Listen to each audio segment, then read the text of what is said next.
What if fear no longer had a voice? Not after tomorrow, not after years of struggle, but by the time this very speech ends. What if every whisper of doubt, every quiet hesitation, every invisible chain that's ever held you back was broken? Not managed, not negotiated with, but removed. You were not born with fear. It was taught to you, trained into you, installed by men who had long since surrendered their own power, and what can be installed can be uninstalled. Before anything else, know this. Fear is not a force of nature.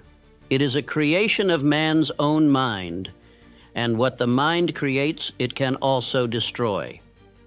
I stand before you not with pleasant words nor idle philosophy, but with a spiritual challenge that, if accepted, will change the course of your entire existence. There is a silent killer among men, one so cunning, so subtle, that it ruins lives long before a man realizes it has taken root. It is not poverty. It is not failure. It is fear. Fear has kept more men broke than bad luck ever has.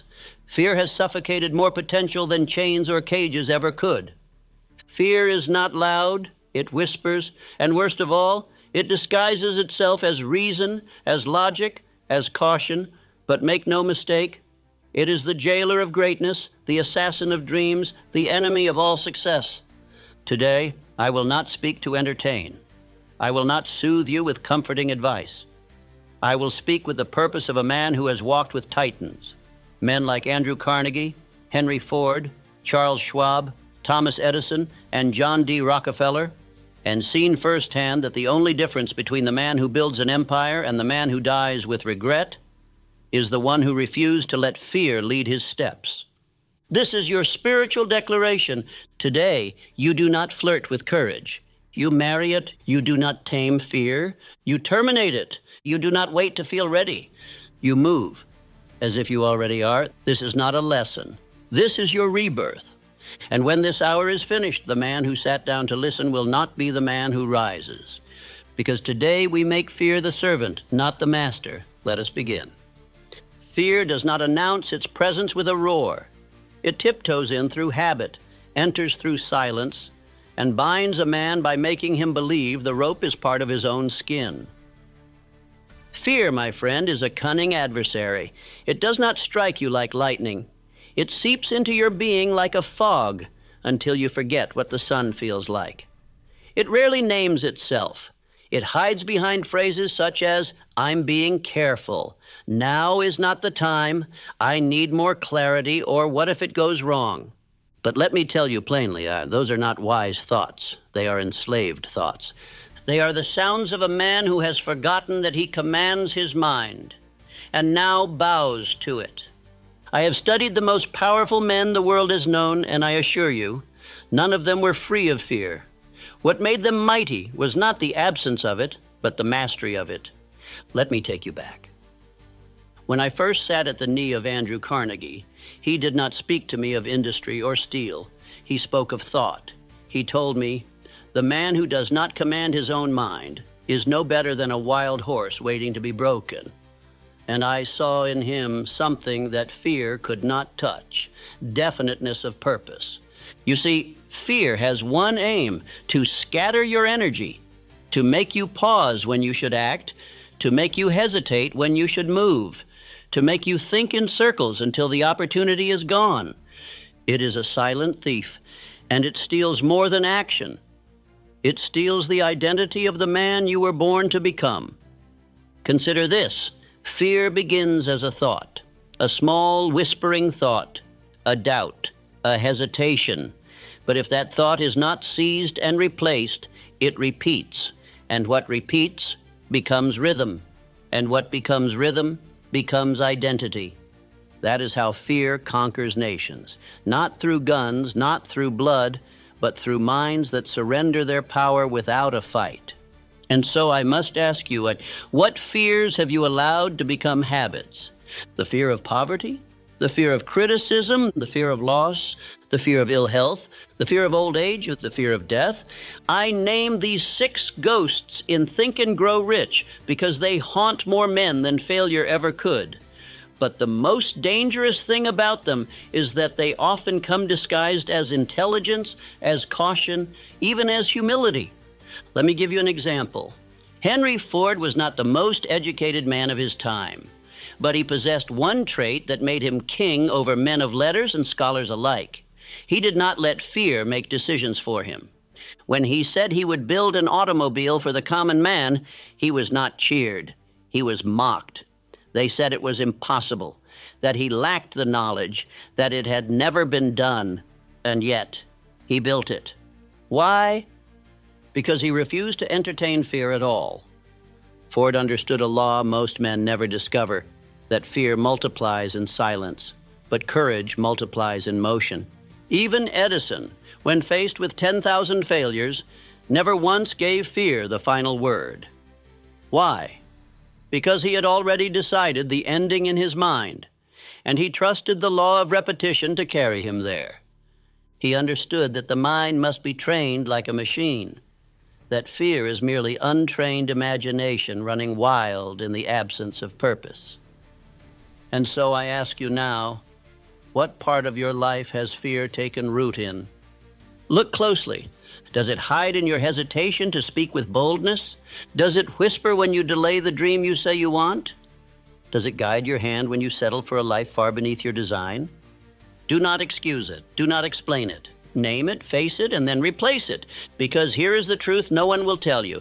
Fear does not leave the man who tolerates it. It leaves the man who rejects it like poison. You do not defeat fear by hoping it goes away. You defeat it by standing taller than it. You do not escape fear by thinking your way around it. You walk straight through it and discover it was a ghost all along. Charles M. Schwab understood this. He once told me, "Mr. Hill, the world does not belong to the man who avoids mistakes.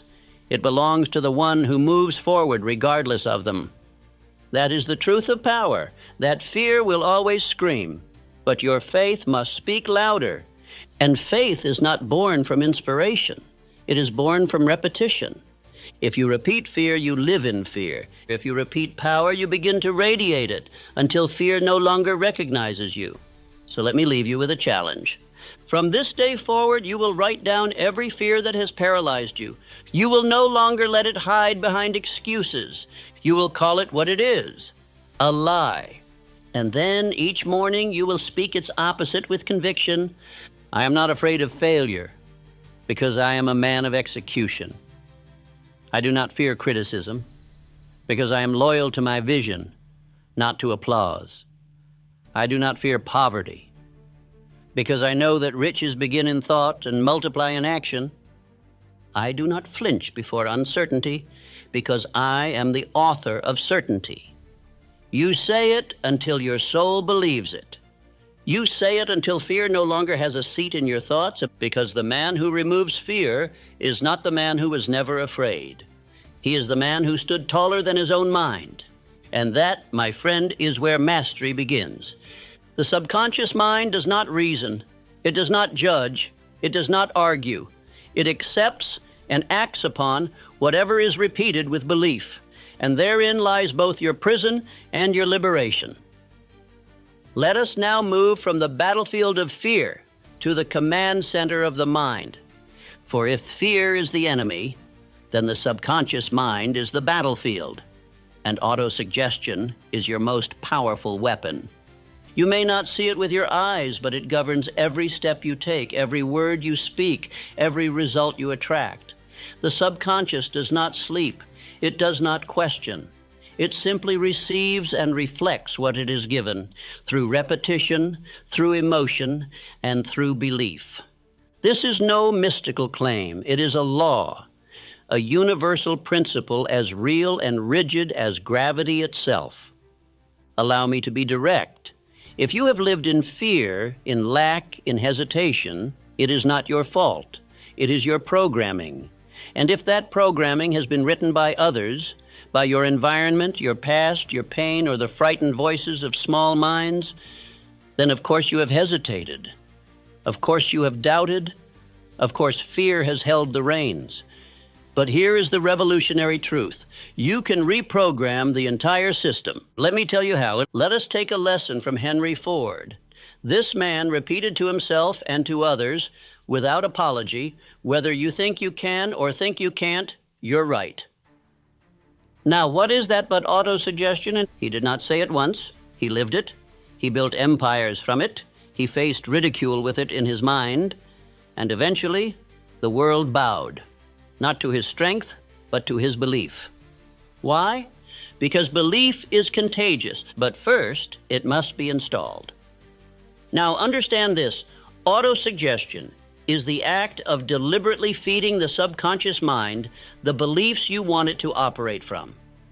You do this through repetition, through emotionalized statements of identity, purpose, and faith.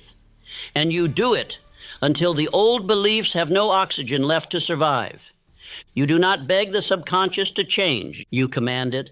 You do not wish for better thoughts. You install them with force, with rhythm, with precision. Let me ask you, what words do you say to yourself when no one is watching? That is your reality. Do you say, I'm not ready? Then your subconscious responds, understood. You are not ready. Do you say, I'm afraid I'll fail? Then your subconscious says, understood. Let us avoid risk. Do you say, what if this goes wrong? Then your subconscious prepares you to fail and ensures you'll miss what could go right. You must speak with new language now. You must say, I am fearless. I execute boldly. I lead my thoughts. They do not lead me. I am the architect of my belief. You speak these truths daily. You write them in ink. You declare them out loud. Not once, not twice, but until they form a groove so deep in your subconscious, there is no longer room for fear to settle in. That is how I reshaped my life. That is how every man I studied, Edison, Carnegie, Lincoln, Schwab, Ford, reshaped theirs. Do you think Edison created the light bulb with positive thinking? Number. He created it by programming his beliefs so deeply that 10,000 failures could not touch it. Each failed experiment was not a signal to quit. It was a signal to continue. Why? Because the dominant thought in his mind was, the result is inevitable. I only need to persist. And how did he hold that thought? By repeating it, by visualizing it, by training his subconscious to see it as already done. You must do the same, and let me teach you the method, simple, but rarely followed with the discipline required. Each morning upon waking, before the world claims your focus, you must speak aloud your chief aim, your belief identity, and your fearless command.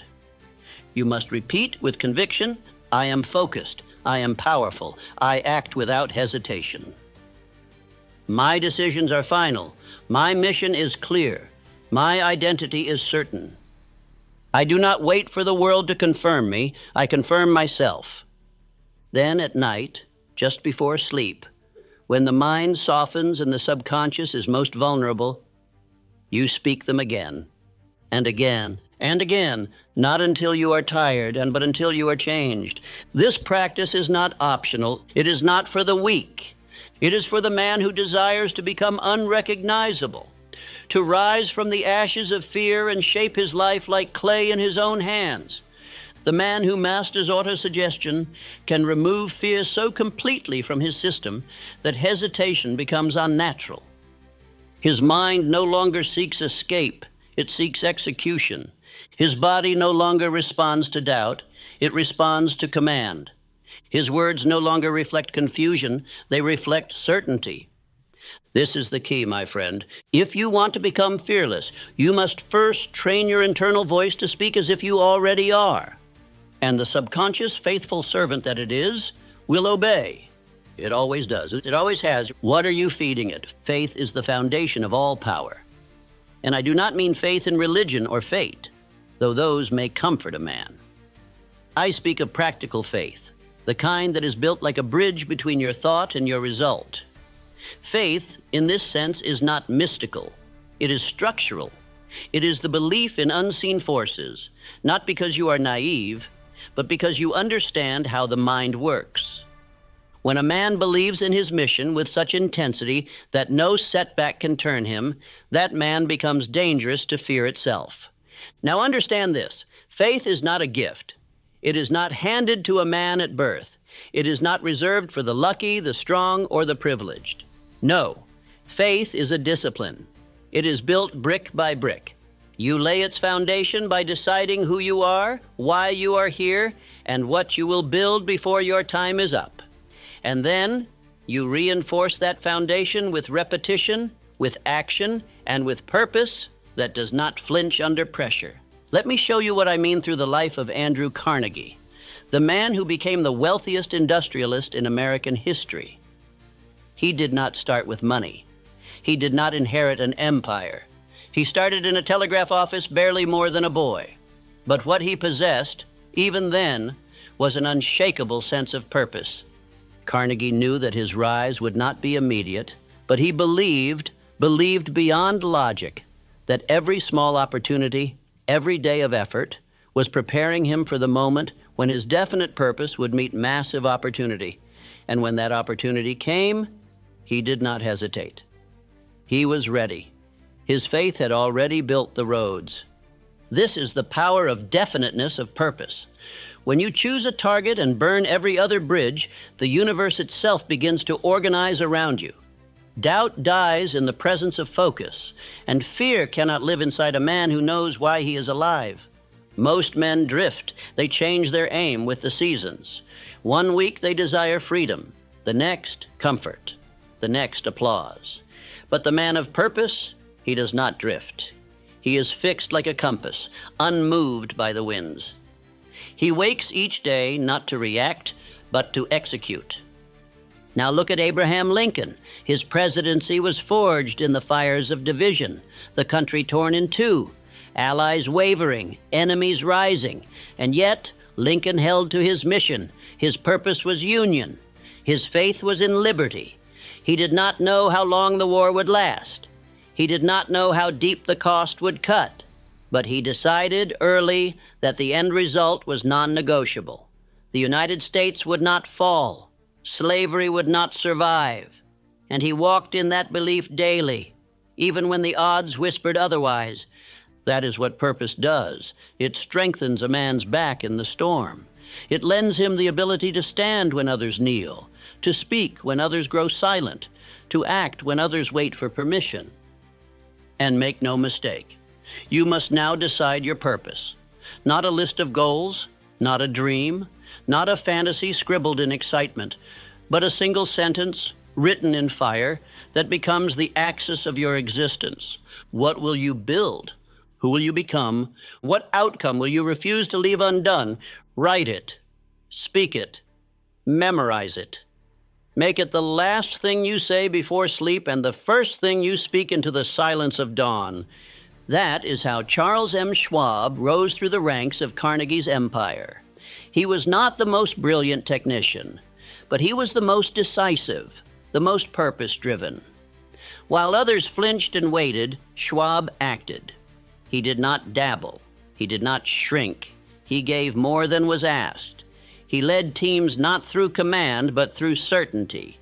And that certainty came from faith in the mission, a faith that infected every man who worked under him. You must build that same energy. You must carry your belief not in whispers, but in movement. You must show up when no one applauds, persist when no one sees, build when the scoreboard says you are losing. Because faith is not built by ease. It is forged in resistance. It is made real not by comfort, but by continued execution when fear hisses in your ear. And here's the final truth of this section. You cannot fake faith. You cannot perform your way to belief.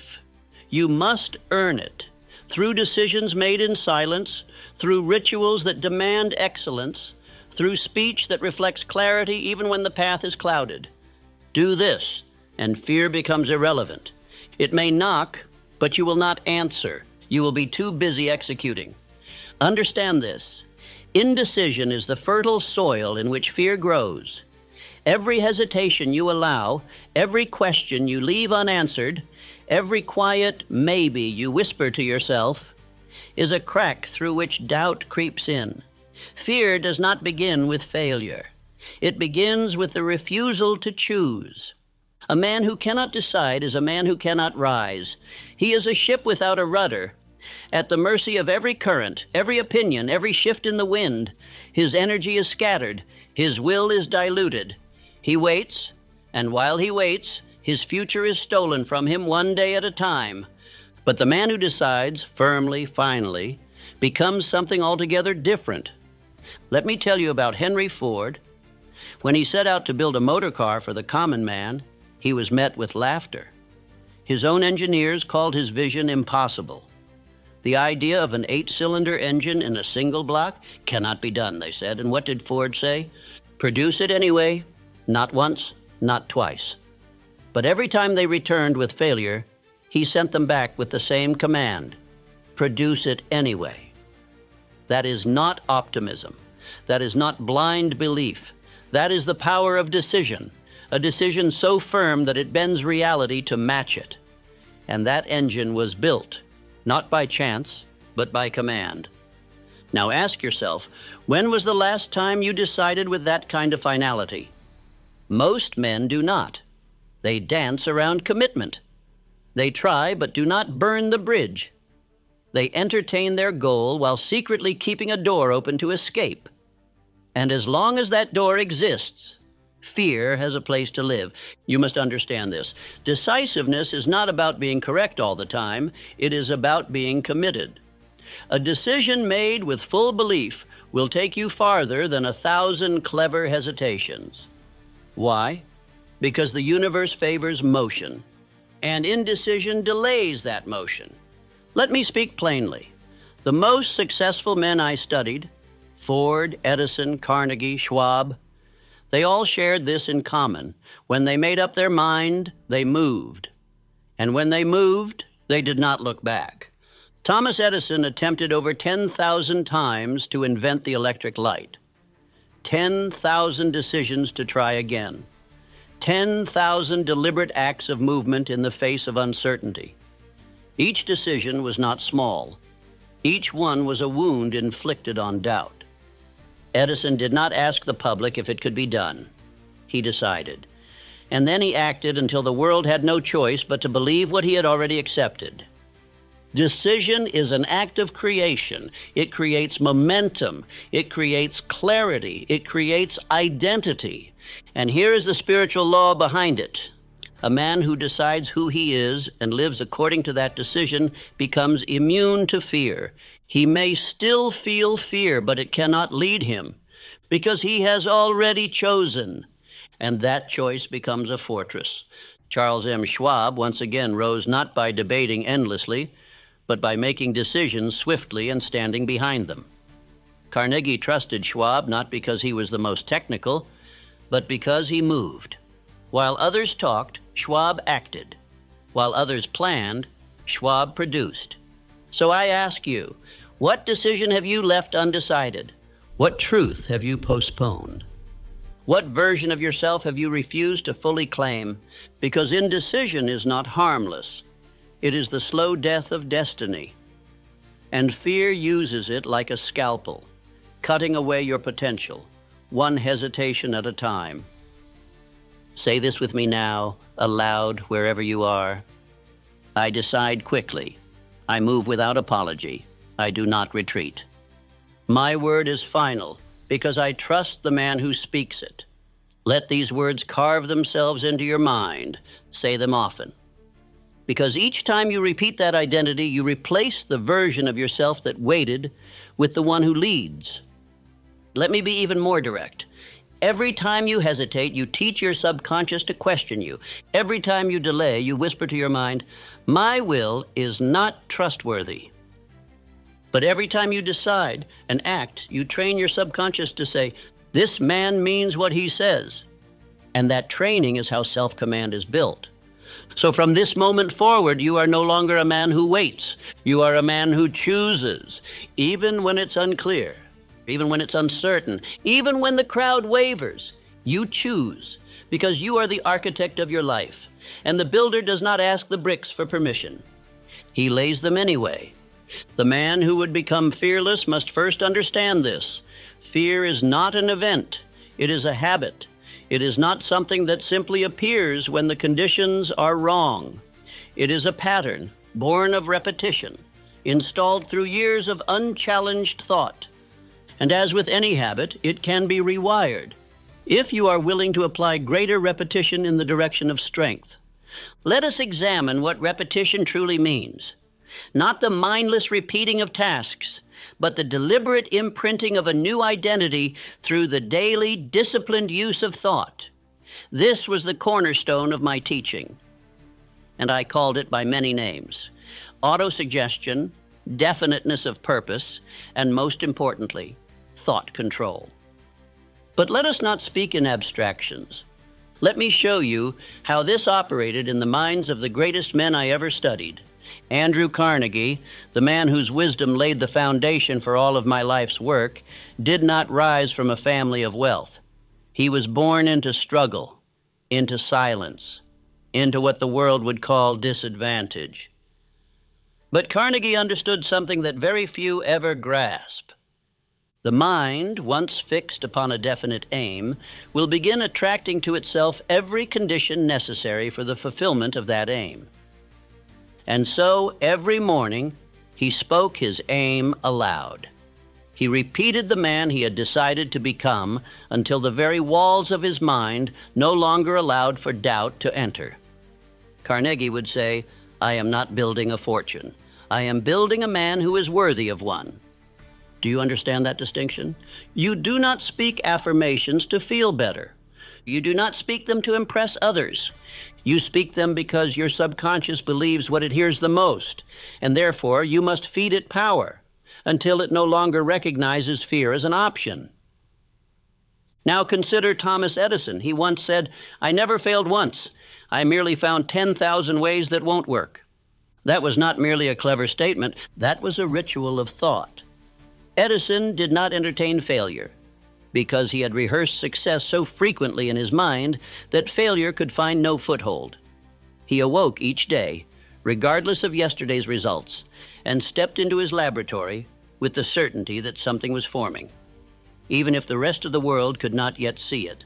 That is the habit of thought I am asking you to install. A belief so deeply etched into your identity that fear cannot live in your system, not because you do not feel it, but because your dominant thoughts leave no room for it to grow. Let me offer you the tool: repetition. It is the hand that chisels the mind, and not just repetition of words, but repetition of behavior, repetition of posture, repetition of discipline, until the old patterns break under the weight of the new. I advised my readers, and I advise you now, to begin each morning with the following: a clear written statement of your definite aim, a vocal declaration of that aim with emotion, a moment of visualization, seeing yourself as the man who has already achieved that purpose, and finally a silent vow: I do not flinch, I do not fold, I do not entertain fear. These 4 acts, done consistently with faith and emotion, will begin to restructure your subconscious mind. They will form new grooves in your thinking, and those grooves become your mental roads. And once the roads are paved, your thoughts begin to travel them by default. This is what happened to Henry Ford. He was not the most educated man, he was not the most eloquent, but he had a system, a mental factory, if you will, that produced certainty.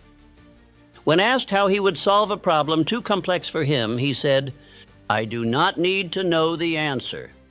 I can summon to my mind or to my team any expert I require. The belief that the solution exists is already enough." Do you see what that means? He had already removed fear from the equation, because in his mind, failure had no place. He did not fear the unknown. He simply assumed that clarity would arrive, and it did, again and again.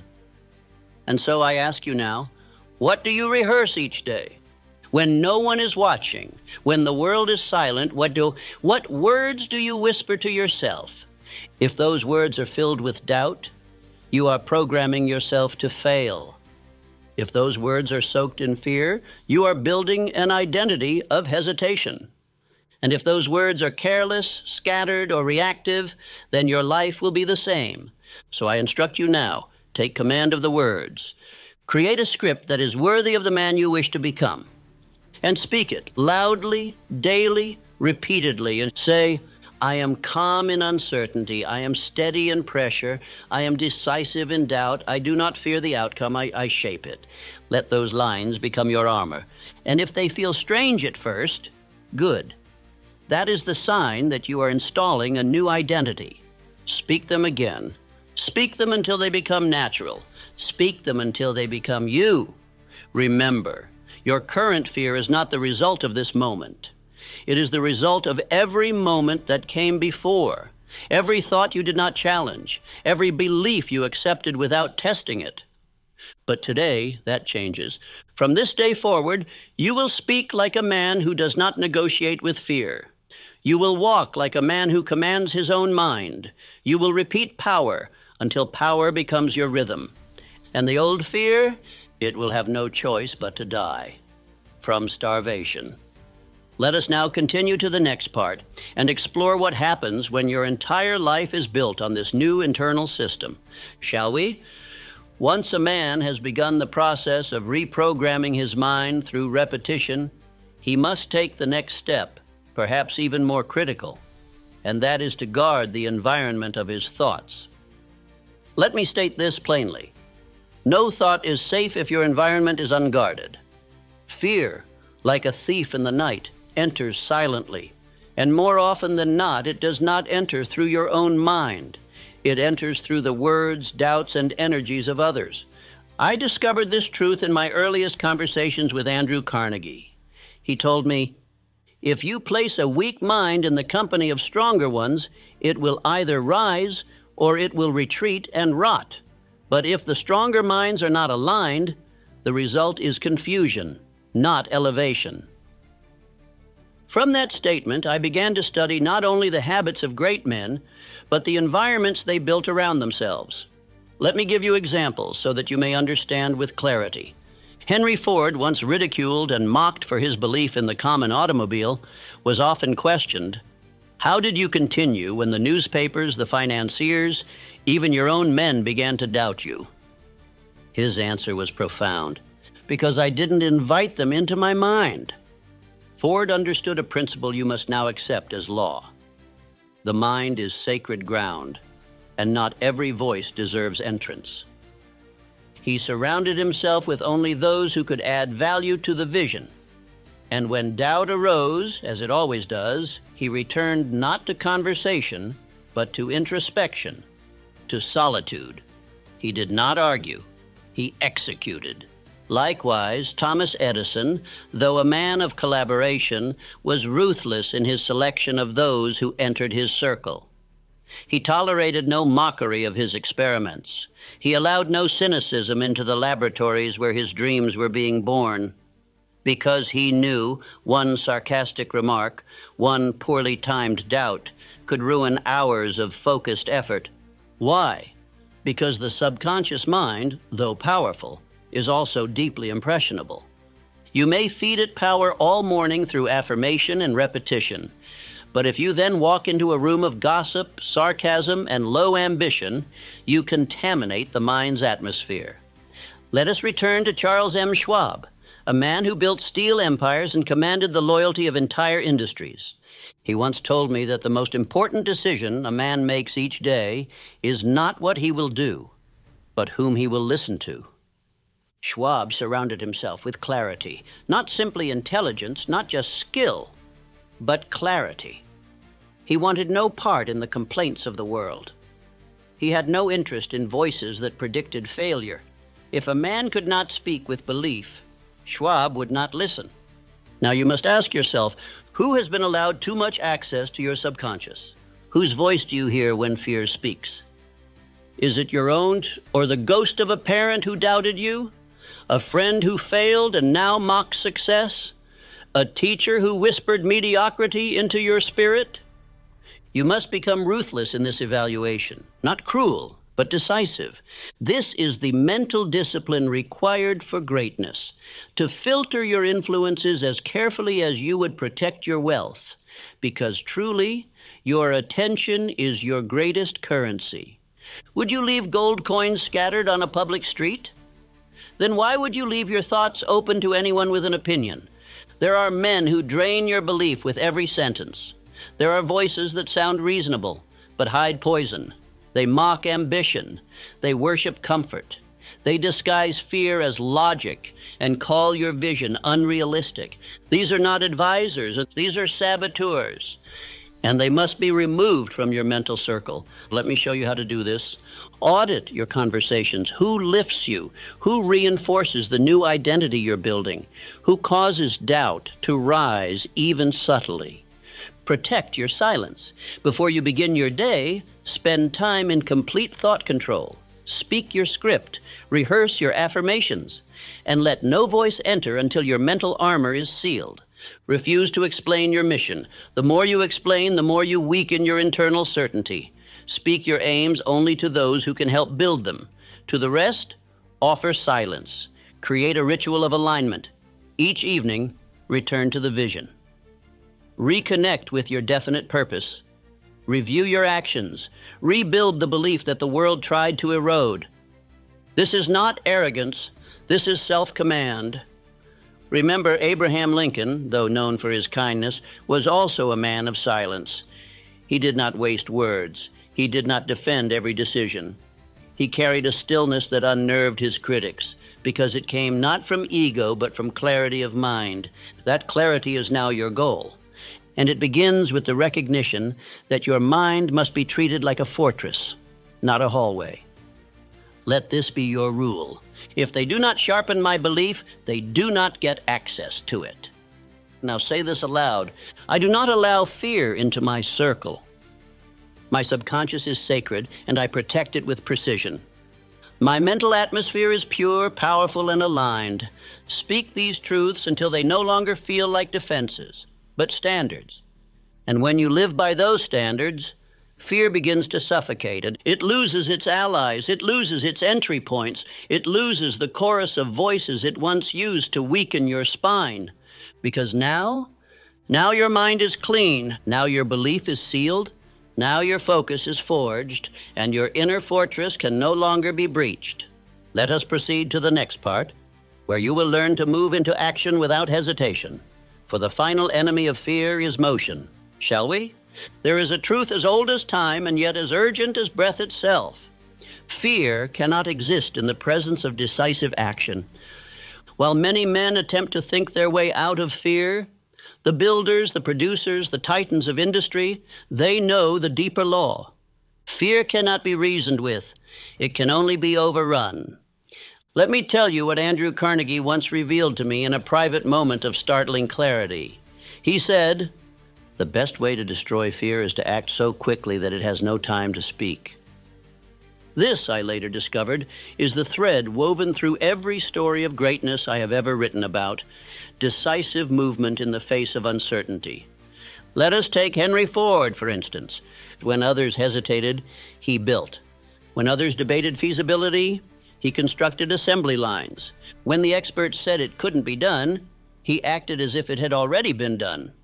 Ford was not immune to fear. No man is. But he had learned a secret most men never understand. You do not wait for the disappearance of fear. You move despite it. And here's why this works. Fear feeds on inactivity. It breeds in stillness. It multiplies in delay. Every time you wait, every time you hesitate, you give fear a chance to whisper its poison. But when you move, even clumsily, even imperfectly, you cut off its oxygen. You silence its voice. You teach your subconscious this undeniable lesson. I lead, and fear follows. Let us pause here and reflect on the case of Thomas Edison. This was not a man of endless contemplation. He was a man of endless iteration. When asked about his thousands of failures in creating the light bulb, he didn't weep or regret. He replied, "I have not failed. I've simply found 10,000 ways that won't work." Now, why would a man see failure as information? Because he never stopped moving. The moment one approach failed, he acted again. That movement, that forward thrust, it kept fear from nesting in his mind. You may wonder, how do I apply this to my own life? Let me give you a pattern. Do not wait to feel ready. Read that again. Readiness is a byproduct of movement, not a prerequisite for it. The man who waits for courage never receives it. Courage arrives in motion, not in silence. Shorten the space between idea and action. When your mind offers a bold thought, to speak, to write, to build, to reach, you must act within moments. The longer you wait, the louder fear grows. Measure only your integrity to action, not the result. Did you move? Did you execute? Then you won. For every action taken is a vote against hesitation and a step toward identity. Charles M. Schwab lived by this very law. His rise in Carnegie's empire was not due to knowledge alone, it was due to speed of execution. While others debated, Schwab decided. While others planned, Schwab acted. And because of that, opportunity sought him out. There is a rhythm to greatness, and that rhythm is motion. Let me give you a contrast. The average man hesitates. He imagines rejection. He visualizes defeat. He seeks perfection before beginning. And in doing so, he feeds the very fear he wishes to kill. But the builder? The builder begins. He understands that motion creates clarity, that one step forward opens paths that standing still will never reveal. He knows that progress is not born from thought alone. It is born from the fusion of thought and deed. And this, my friend, is why so many men remain in cycles of mediocrity, because they refuse to move while afraid. Now, I must tell you this. There will be no transformation without discomfort. Fear does not leave politely. It does not retreat at the sound of your plans. It retreats at the sound of your footsteps, when you move in the direction of your aim, regardless of internal resistance. This is the path forged by Abraham Lincoln. In the darkest hours of the Civil War, when the nation split and blood spilled, he did not allow fear to freeze him. He acted, he spoke, he wrote the proclamation.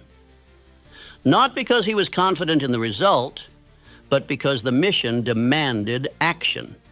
And that is the standard you must now accept. Let your mission become louder than your hesitation. Let your purpose rise above your pause. Let your identity as a builder silence every whisper of doubt. Because action is not just what you do, it is who you become. Each time you move, you teach your subconscious, I am the kind of man who acts. Each time you step forward, even when uncertain, you rewire your belief. Each time you execute, even without evidence, you cast a vote for the identity you seek. Let me leave you with this truth. You can feel afraid and still move forward, but you cannot feel fearless until you do. So now I say, rise, act, move, not because it is easy, but because your future self is already waiting on the other side of motion. And when you meet him, you'll realize fear was never the obstacle. Inaction was. Now let us proceed to the master principle that governs every victory and makes permanent what action begins: definiteness of purpose.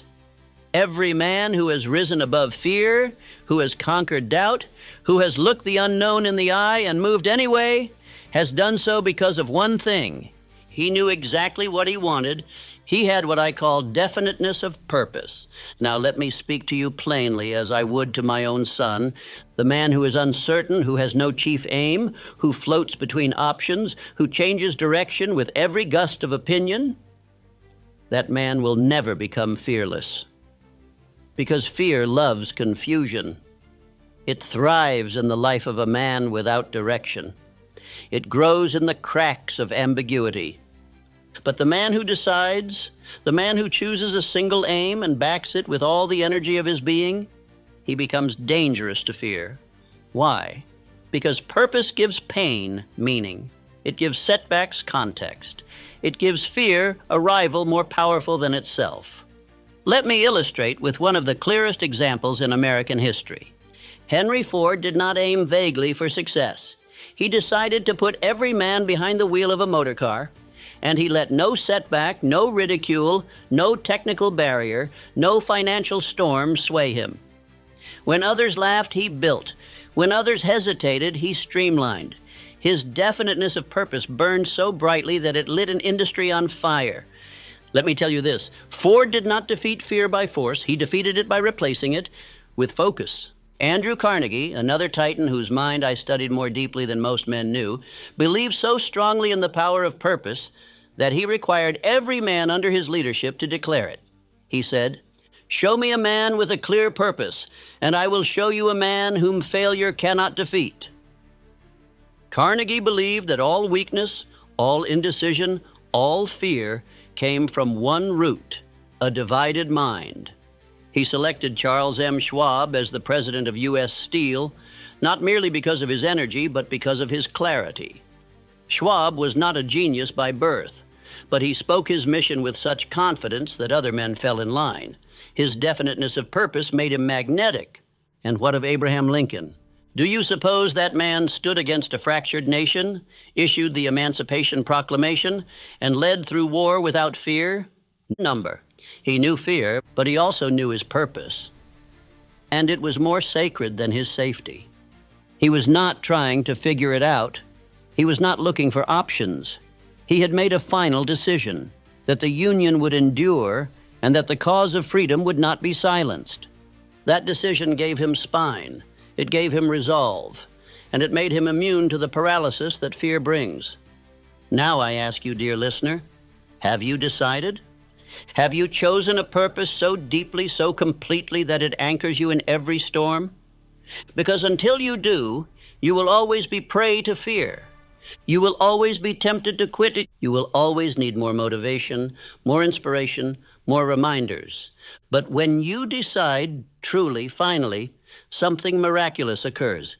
You stop asking, "Can I do this?" and you start saying, "This will be done." You no longer debate your options because the path is fixed. You no longer fold under resistance because the mission is not open for negotiation. I will give you a command now, and I urge you to take it seriously. Write your chief aim. Not a wish, not a vague hope, a precise, definite aim. Stated clearly, confidently, and without apology. Say it aloud every morning, etch it into your memory, rehearse it with feeling. Because the subconscious mind does not follow half decisions, it obeys only the clear and the repeated. And do not make the mistake of creating a list of aims. Choose one. One aim, one mission, one dominant desire to which all other actions bend.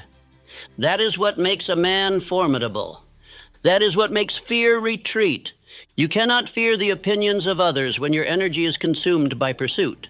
You cannot be paralyzed by what-ifs when you have declared, "This is what will be." Let me leave you with this story.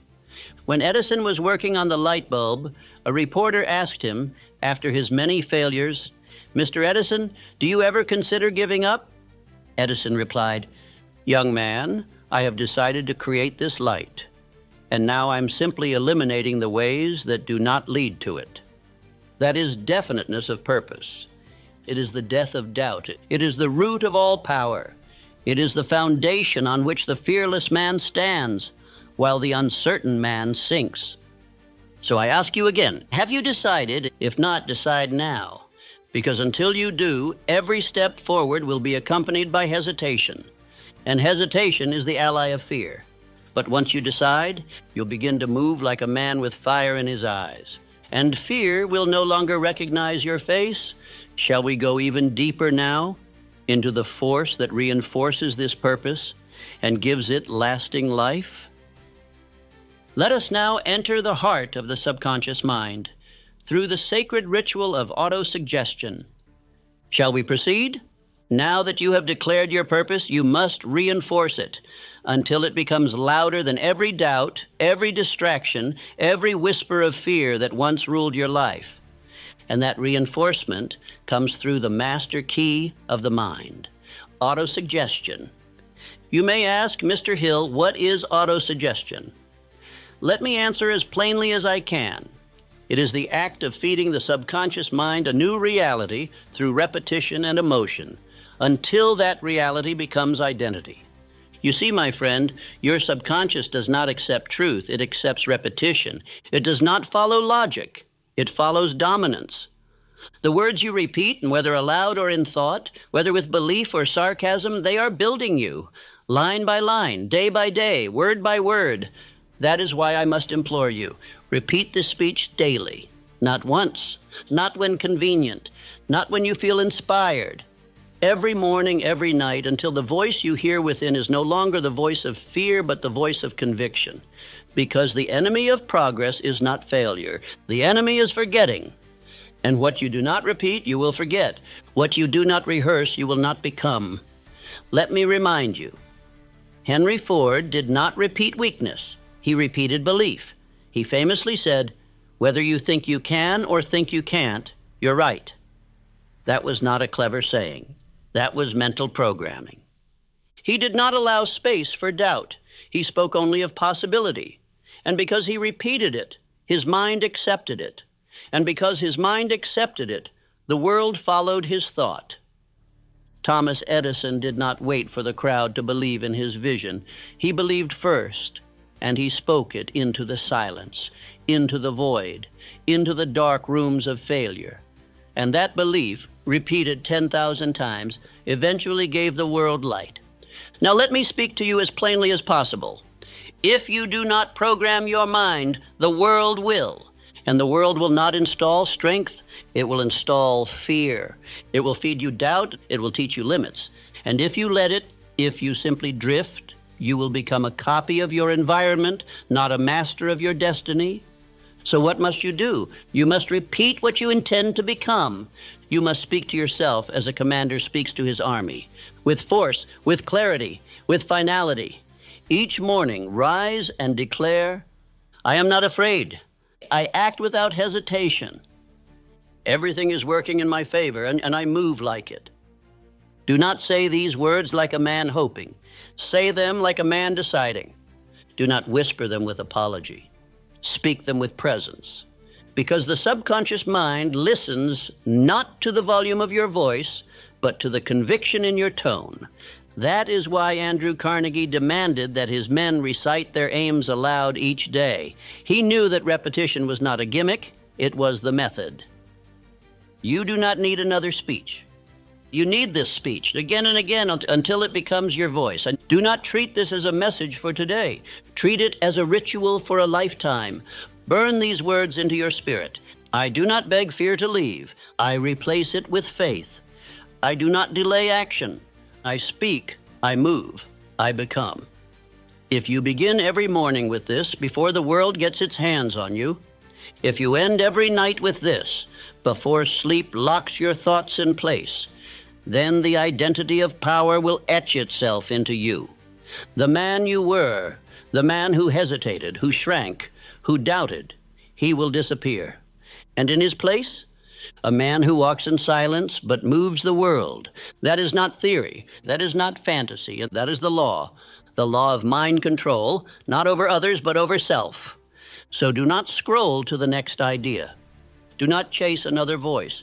Do not water down this instruction. Repeat this speech until every bone in your body believes it, and until your actions obey it, until your posture begins to reflect it, and without effort, without reminder. This is not suggestion. This is autosuggestion. And if you will honor it, and with discipline and fire, there will come a day, and not long from now, when the man who once feared everything is no longer recognizable. Shall we press forward? Let us now deal with the next enemy that must be confronted, the opinion of others. Let us continue. There comes a time in every man's life when he must choose, will I live by my own vision or by the opinions of the crowd? For most, that choice is never made. They drift, they defer, they delay their destiny in favor of approval, and in so doing they sentence their greatness to silence. Let me speak to you now with full force. The fear of other people's opinions is a thief. It robs you not only of peace, but of power. It is not harmless. It is not polite. It is poison, dressed in the garments of social acceptance. You must make a firm decision.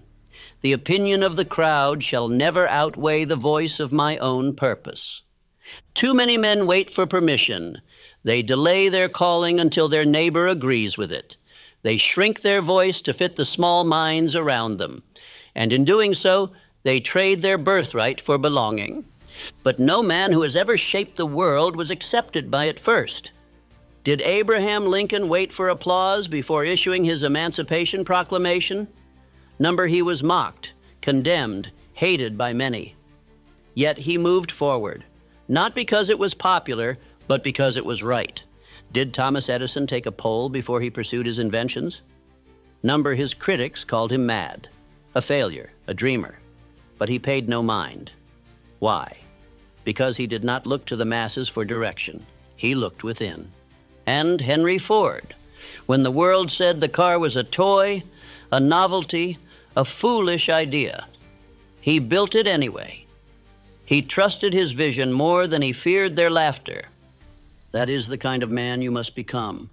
A man who does not consult the crowd before taking his next step. A man who does not explain his every move to those who have built nothing. A man who does not tremble in the face of mockery, but grows sharper in it. Understand this: the crowd will never understand you. That is not their role. Their role is to observe. Your role is to build. And the moment you confuse the two, the moment you let the opinions of idle men shape your actions, you forfeit your edge. Let me tell you something few will admit. Most of the people whose opinions you fear are not thinking about you at all. They are too busy wrestling their own demons, too wrapped in their own insecurities, too scattered to lead even their own lives. And yet, these are the voices you allow to steer yours? That ends now. From this moment forward, you must create distance between your mission and their misunderstanding, not from hatred, but from clarity. You are not here to be understood. You are here to become undeniable. The critic does not build statues. The cynic writes no history. The gossip carves no legacy. But the man who moves in silence, who walks with conviction, who builds without begging for applause, he becomes a force. Repeat this to yourself until it becomes law. Their opinions are not my instructions.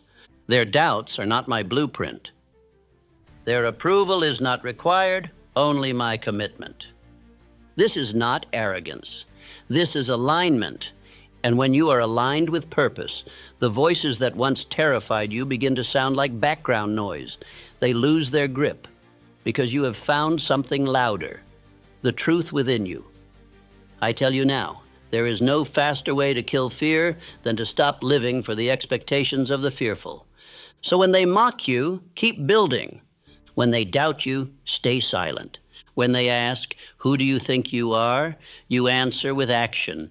You are the man who leads himself. You are the man who walks forward without explanation. You are the man who has burned the bridge to external validation. Say it aloud. I do not live for their applause. I live for my purpose. I do not wait for approval. I act from decision. I do not fear the crowd. The crowd fears my clarity. Let that be your shield the next time you feel the sting of judgment. Let that be your sword the next time fear of criticism rises in your chest. Because the man who fears opinion forfeits destiny. But the man who kills that fear, he walks with a presence that silences rooms without uttering a word. Let us continue. Let us now speak of a force greater than logic, greater than strength, greater than talent, a force that builds empires from dust, lifts men from obscurity, and steadies the hand of the builder when the winds of failure howl. That force is faith. Not faith as the world misuses it, not blind optimism or wishful thinking. The faith of which I speak is earned, forged, installed, through repetition, through discipline, through the daily rehearsal of belief long before the results arrive. Faith is the weapon that slays fear, not with emotion, but with certainty. Understand this. Fear cannot survive in the presence of true faith. And I say true because the kind of faith that bends under pressure is not faith at all. It is illusion. You must forge a faith so strong, so grounded, that no amount of darkness can unseat it. And how do you forge such a thing? Through repetition with emotion. By feeding the subconscious mind daily with words, commands, affirmations, until it begins to obey. Every morning you must speak your identity aloud. Every night you must rehearse the man you are becoming. And every time fear attempts to speak, you must interrupt it with certainty. Let me tell you a story. When Thomas Edison was working on the invention of the light bulb, he was asked, after hundreds of failures, whether he felt he had wasted his time. He answered not with frustration, but with faith. I have not failed. I've just found 10,000 ways that won't work. He didn't call them failures. He didn't question his path, because the invention already existed in his mind, and he had faith that it would soon exist in the world. That is how you must live. You don't need to see the proof before you act. You act because the outcome is already real to you. Henry Ford once said, "Whether you think you can or think you can't, you're right." This wasn't a clever phrase. It was a statement of universal law. A man's belief is the seed of his results. What he accepts in the depths of his mind becomes law in the material world. So what are you accepting? What are you repeating?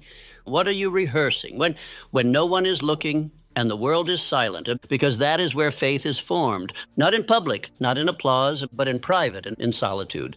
In the early hour where your words echo against the walls and slowly sink into your being. This is not mysticism. This is psychology. This is the science of autosuggestion, which I laid down in the pages of Think and Grow Rich and witnessed in the lives of every man I ever studied. Andrew Carnegie did not become a titan of wealth by accident. He rehearsed his belief in himself. He spoke his goals aloud. He fed his subconscious with purpose until every cell in his body moved in unison toward it. He did not wait for the world to believe in him. He believed first, and the world had no choice but to follow. You must do the same. Say this aloud: I believe in my purpose, even before results appear. I feed my mind with power until it forgets weakness.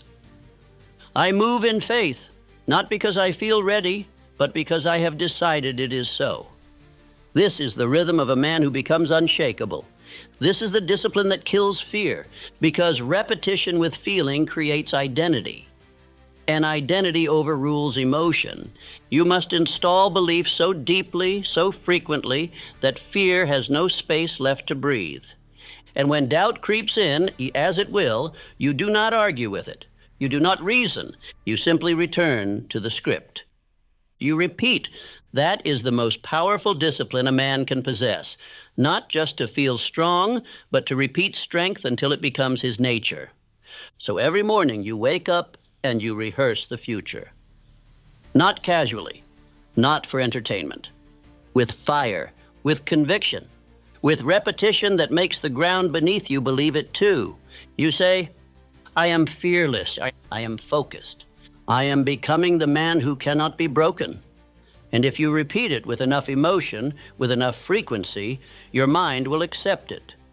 And once your mind accepts it, the world will begin to mirror it. That is the law of faith. That is how fear dies. That is how a man becomes dangerous in silence. Let us move forward. Now let us step into one of the most vital truths a man must ever learn: the link between fear, drift, and indecision. Understand this with every fiber of your being. Fear feeds on hesitation. It draws its power not from the external world, but from the internal confusion of a man who has not made up his mind. The longer you delay, the more room fear has to grow. But when you decide, fully, finally, and without apology, fear dies instantly. Decision is the great eliminator. It clears the fog. It silences the voices. It evicts fear from the chambers of your mind. And the failure to decide, that is the beginning of drift. I have said this before, and I say it again now with more urgency. Drift is the silent destroyer of all dreams. A man may survive pain, he may endure failure, but he will be destroyed by drift. the quiet daily slide into mediocrity that begins the moment he refuses to make a firm choice. Let me give it to you plainly. If you are not deciding, and you are drifting, and if you are drifting, you are not free. You are a puppet of fear, a prisoner of external influence, a leaf blowing in the wind, tossed by emotion, opinion, and circumstance. Now listen closely. Every man I ever studied, every titan of industry, every giant of history, they all shared one trait in common: decisiveness. Not recklessness, not haste, but clear, calm, final decisions made quickly and rarely reversed. Let me remind you of Henry Ford. When he set his sights on creating a motor car for the common man, he did not ask permission. He did not seek approval from the doubters, nor debate endlessly with his peers. He made a decision, and the world adjusted. His own engineers told him an 8-cylinder engine in a single block was impossible. Ford looked them in the eye and said, "Build it anyway." And they did, not because it suddenly became possible, but because his decision left no room for retreat. Charles M. Schwab, trusted by Andrew Carnegie to lead the steel empire, rose not through technical genius, but through unwavering decision. In times of pressure, when others hesitated or looked to escape responsibility, Schwab stepped forward, he acted, he led, and Carnegie? His entire fortune was built upon one thing: definiteness of purpose. A purpose so clear, so fully accepted, that every action aligned with it. Every decision pointed to it. There was no drift, only direction. Contrast that with the average man. He hesitates. He overthinks. He waits to feel ready. He delays decisions until circumstances are perfect, which they never are. And in the delay, fear takes root, doubt grows, momentum dies. Do not let this be you. A man cannot afford to live in maybe. A man must choose. And the moment you choose, a force awakens within you, a force that says, "This is who I am now, and there is no going back." Say that aloud. I decide quickly. I change slowly, only when the facts demand it. I act without delay. I do not drift. I move with finality. I burn the bridge behind me. Burning the bridge is not poetry, it is strategy. So long as you leave a path of retreat, fear will whisper in the dark. You can always go back. But once you decide, once you cut the rope, shut the door, and remove the exit, you unlock the power that only clarity can give. Let me share with you what I learned through years of research and conversations with the most powerful minds on earth. Fear cannot dominate a man who has made up his mind. It may knock, it may whisper, but it cannot enter because decision has locked the gates. You must live this. Every morning, rehearse your identity. Every day, recommit to your mission. Do not let emotion dictate your steps. Let decision dictate them. And when the feeling comes, the hesitation, the voice of the old self, the fear of failure, interrupt it. Say with certainty, I have already decided. I do not retreat. I do not entertain fear disguised as logic. And then you move. You do the thing you said you would do, without delay. Because every time you follow through, every time you move without hesitation, you build a spine of steel inside yourself. You become unshakable. And soon the world will not question your certainty. It will respect it. So let me ask you, what decisions are you still avoiding? What bridges must you burn? What direction must you fully commit to without allowing drift to return? Decide now. Decide deeply. And from this moment on, let your decisions move faster than your fear ever could.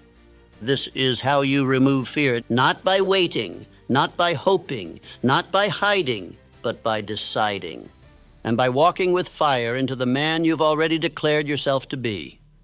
Now, as we move closer and closer to the end of this speech, fear is no longer welcome in your house. It has robbed you long enough. It has whispered hesitation into your dreams, planted doubt in your convictions, and delayed the man you were born to become. But today, it ends. You do not belong to fear.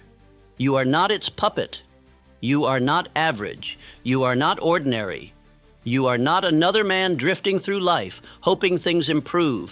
You are the builder of thought, the commander of action, the master of decision, and from this day forward, you will not act as if, you will act because it already is. You are not waiting for strength. You are installing it, daily, hourly, with every word, every repetition, every quiet declaration you speak when the world isn't watching. Let the old voice die, the voice that questioned, the voice that hesitated, the voice that waited for perfect timing. It is no longer yours. Your new voice has no room for fear. It walks with calm, it speaks with clarity, and it moves with conviction. And when resistance rises, as it will, you will not fold. You will repeat, because repetition is how men become forged in fire.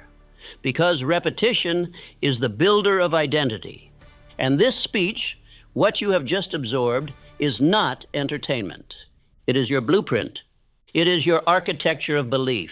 It is the structure you return to daily until your subconscious mind knows no other rhythm than certainty. You must return to this message again and again and again. Not once, not when you feel weak, not when it's convenient, but every morning, every time the world feels heavy, every time the old self tries to claw its way back in. You play this speech aloud, you speak its lines, you walk its energy, until fear is not just silenced, but forgotten, until the man you've been pretending to be dies quietly in the night, and the man who speaks with faith rises. Say it now. Fear no longer lives here. I do not ask for permission. I move with power. I do not repeat fear. I repeat strength until it becomes my nature. This is the final word, not because the work is over, but because yours is just beginning. Now go, walk with fire, move with discipline, live like the man who fear cannot touch, because that man is already you. Let them wonder what changed. Let them feel your silence before you speak. Let them witness what belief forged in repetition becomes. You are no longer a man at the mercy of fear. You are the architect. You are the fire. You are the command. And now you walk like it's done.